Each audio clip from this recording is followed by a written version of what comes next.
Ladies and gentlemen, as always, I am Cosmic, and today we're going to be giving a preview to Battleborn, Gearbox's upcoming online first-person shooter. Battleborn is at its core a FPS MOBA that's core design incorporates MOBA elements like abilities, equipable gear, creeps, towers, and a MOBA-style match leveling system. The self-labelled hero shooter will release on May 3rd, and the footage you're seeing here is from the open beta, so everything that you do see here is subject to change. Battleborn's setting takes place in a sci-fi fantasy universe where a species known as the Virelsi have destroyed most of the galaxy, forcing all other species to flee to Solus, the last star system. These species split into different factions, however were forced to unite against their common foe. Each faction sends their best fighters against the Virelsi. These warriors are known as the Battleborn. Gearbox have went heavy on the story and the world building in Battleborn, which is something that Gearbox are picking up a knack for. The game is packed with Borderlands style humour, but I personally think that Battleborn is actually a lot funnier than the Borderlands ever was. The writing has improved and the sheer amount of characters brings in all sorts of personalities to have fun with. Battleborn has a large starting roster of 25 characters, most of which have to be unlocked either via ranking up or meeting certain challenge criteria such as completing a certain story mission. The variety in the roster is something that I really like about Battleborn. Each character looks and plays differently, each having strengths and weaknesses as well as unique abilities. The core mechanics of Battleborn are similar in style to Overwatch and MOBAs like Smite. Each character has 3 abilities, including an ultimate, alongside basic attacks. Regardless of your own command or character level, and whether you're playing story mode or PvP multiplayer, your character will start the match with no upgrades. Similar to MOBAs, you will level up your character in battle, which is done in Battleborn via the Helix system. In-game leveling is separate to your character level on the menu screen. Each game level up will choose an upgrade for one of your character's abilities, and you just get stronger and stronger as the match progresses. You'll unlock mutagens for a third option on the Helix system, which is done by upgrading your character outside of the match, so it's upgrading your character rank. Equipable gear is also a factor which works similar to the MOBA item stores in various Dota 2 and League of Legends, etc, but instead of a store, you pre-select your gear before a match into a 3-space loadout. Gear is acquired via packs, which are gained via play or purchasing using the currency that you earn from matches, and you must activate your gear in the game for its stat effects to be applied, and you do this via shards. Now, shards are also used to build turrets and spawn various mobs on specific platforms. So now we've got the basics out of the way, let's talk about the main content of the game, starting with the PvE story mode. Now, the PvE stuff can be played either solo or multiplayer, but I do have to say that it is a lot more fun and challenging playing with other players. Now, the levels that were on show, there was only 2 main story missions on show in the open beta, both of which were really well designed. The levels were large, there were several boss fights, each with different mechanics, and it ended up actually feeling like a raid of an MMO rather than, a Borderlands style mission, which is something nice because I didn't like the Borderlands co-op play. It was something that I felt was lacking. Battleborn is actually really fun, it's challenging, and it's really well designed. I like that they've taken the humour from Borderlands and placed it into the PvE content here. So you'll get story, you'll get humour, you'll get the bad guys talking, you'll get the good guys talking, you'll get characters, from the universe, contacting you over communications, and it's just really well written and really funny. The downside to that is, however, is that you'll probably be wanting to play several of these missions over and over again to, farm loot, etc, which means that the humour is going to stop being funny at some point, and a lot of the dialogue is going to get very repetitive at some point in the future. PvE, however, is a great way to level up your character rank, your command rank, and ultimately learn how each of the characters play.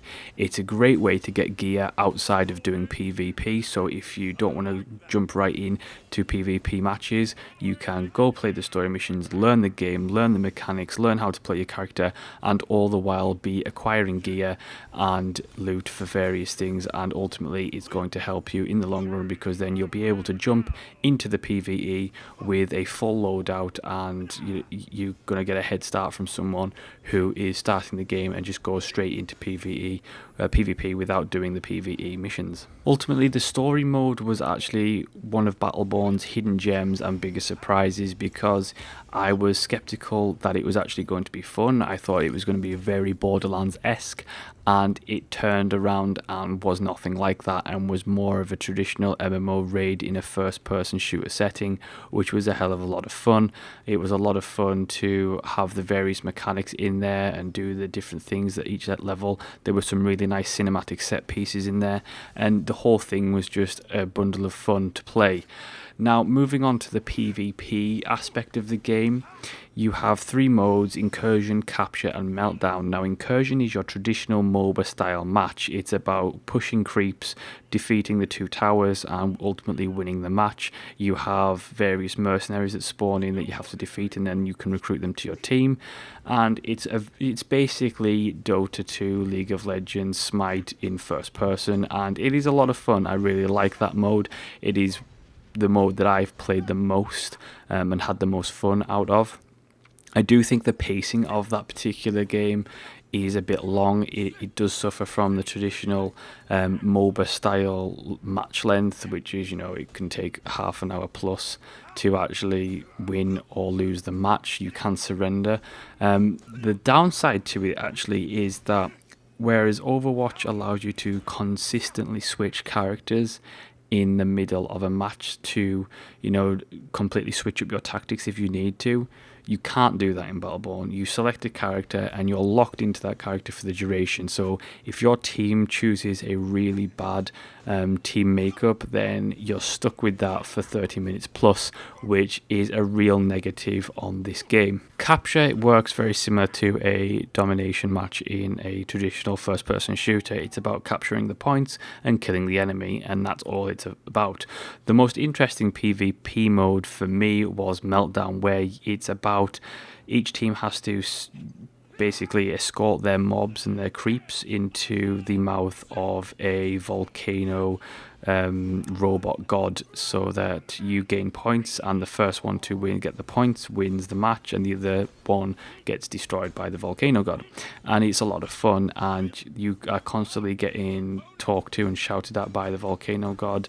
The actual spawn points of the mouths to the volcano god, where you have to escort your creeps in, consistently changes, and that kind of mode really does switch things up, and it's a little bit of fun, and it really, is very, very different to Incursion and Capture, because they're very traditional, whereas Meltdown is a little bit something new. It's a different take, and it's something else to do rather than doing the the straightforward, traditional, boring stuff. So I really liked Meltdown. Meltdown was probably my favorite PvP mode, just for the sheer originality of it, and I thought that the humor-filled aspect of it was very, very fun. Ultimately, I think that both PvE and PvP are really well designed at the core of the game. I really like Battleborn. I like the characters, I like the mechanics. The actual progression system is a lot of fun. However, the cosmetics that you can unlock for each character, Overwatch does have them beat on this, because the cosmetics were very, very disappointing in terms of the different skins that you can get for each of the characters. The graphics and sound, I really like the art style. I thought that the cartoon aesthetic works really, really well, and I think the sound and the voice acting is really great.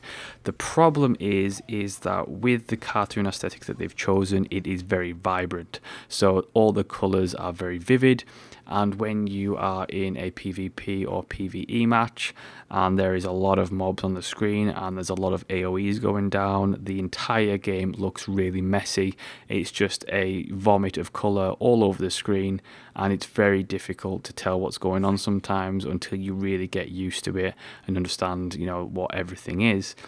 Up until that point, it can be a little bit garish to look at on occasion when everything's going haywire.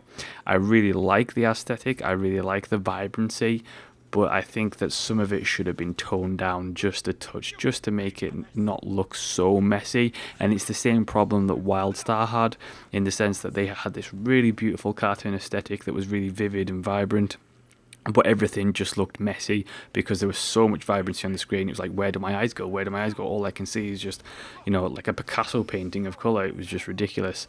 So I think that they could have done a little better with toning it down, especially when a lot of the characters are using abilities and everything just looks like it's like blur, blur, can't see anything right now. So I like the aesthetic, but, it does have its issues. Now, I think that ultimately Battleborn has surprised me. Overwatch is a fantastic game, but its scope is refined to provide a distinct, objective-based shooter. Battleborn's isn't. Battleborn aims big and tries to put in something for everybody, which usually does not end well in a video game, and it usually happens because the quality of the game suffers. This time, however, Gearbox seemed to have got it right. It's a shame that the game seems to have negativity surrounding it before the beta actually started.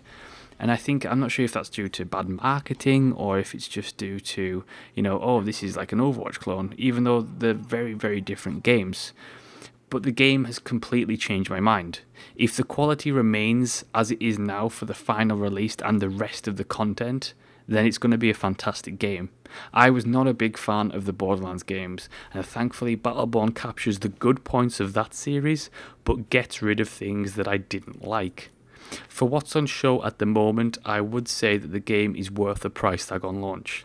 The gunplay is good, the progression is fun, and there's plenty of different content to keep things fresh. For the time being, it looks like I'm a Battleborn convert, and I think that given the choice between Overwatch beta and Battleborn beta, probably going to go with Battleborn beta right now. I think it's a lot more fun. I think it's a lot more diverse. It has a lot more variety. So that is my first impressions of Battleborn. Thank you so much for watching and listening. Do like, subscribe, and leave a comment. Let me know your thoughts on the Battleborn beta are, and I will see you next time.